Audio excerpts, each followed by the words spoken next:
মেক্সিকোর কোনো এক প্রত্যন্ত জেলেপাড়ায় এক আমেরিকান ব্যবসায়ী এসে দেখলো এখানকার জেলেদের মাছ ধরার কৌশলটাই আলাদা। তারা এত অভিনব পদ্ধতিতে সমুদ্রে জাল ফেলে যে খুব অল্প সময়ের মধ্যে তারা প্রচুর মাছ ধরতে পারে।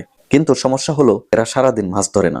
সকালের খুব অল্প একটা সময় তারা সমুদ্রে থাকে, বাকি পুরো দিন তারা ঘরে এসে কাটায়। আমেরিকান ব্যবসায়ী খুব দুঃখ বোধ করলো তাদের বোকামি দেখে। তিনি ভাবলেন, যদি লোকগুলো আরো বেশি সময় ধরে মাছ ধরতো তাহলে সাই সাই করে তাদের উন্নতি হতো। একদিন এই বুদ্ধি এক জেলেকে তিনি দিতে গেলেন।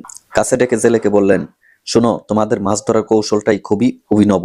এমন কৌশল আমি দুনিয়ার আর কোথাও দেখিনি। কিন্তু সমস্যা হলো তোমরা এত অল্প সময় মাছ ধরো কেন? আরো বেশি সময় ধরে মাছ ধরতে পারো কিন্তু। জেলে জিজ্ঞেস করলো, বেশি সময় মাছ ধরলে কি হবে? বেশি সময় মাছ ধরলে বেশি মাছ হবে, অধিক মাছ মানে অধিক টাকা। জেলে বিস্মিত হয়ে বলল, তারপর? আমেরিকান ব্যবসায়ী ভাবলেন জেলে তার উপদেশ আমলে নিচ্ছে। তিনি বললেন, যখন তোমার বেশি টাকা হবে তুমি তোমার মাছের আড়ত আরো বাড়াতে পারবে। একটার জায়গায় তোমার 5টা আড়ত হবে।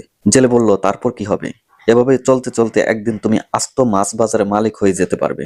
শুধু দেশে নয়, দেশের বাইরেও তুমি মাছ রপ্তানি করতে পারবে। তারপর কি হবে?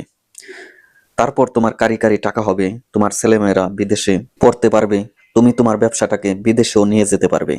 দেশ বিদেশে ছড়িয়ে ছিটিয়ে থাকবে তোমার ব্যবসা। আচ্ছা, তারপর কি ঘটবে? তারপর জীবনের পরন্ত বেলায় তুমি গ্রামে ফিরে আসবে।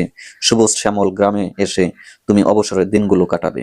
ছেলে মেয়ে, আত্মীয় স্বজন এদের সাথে মিলেমিশে জীবনের শেষ সময়গুলো খুব ভালোভাবে উপভোগ করতে পারবে তুমি।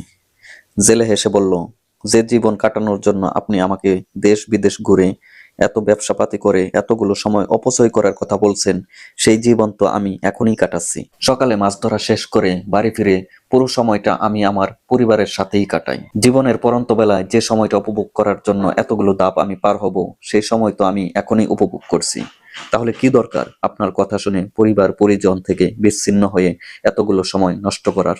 আমাদের অনেকের মাথায় এই বোধটা আছে, জীবনের শেষ সময়টাকে উপভোগ করার জন্য। অডেল বৃত্ত আর বৈভবের মালিক হওয়ার জন্য আমরা পরিবারকে যথেষ্ট সময় দিই না। আমরা ভাবি যখন আমাদের অনেক অনেক টাকা পয়সা হবে, আমাদের চূড়ান্ত কেরিয়ার হবে, যখন আমাদের সবকিছু গোছানো হবে, তারপর পরিবারকে যথেষ্ট সময় দেওয়া যাবে। কিন্তু সেটি আর হয়ে ওঠে না।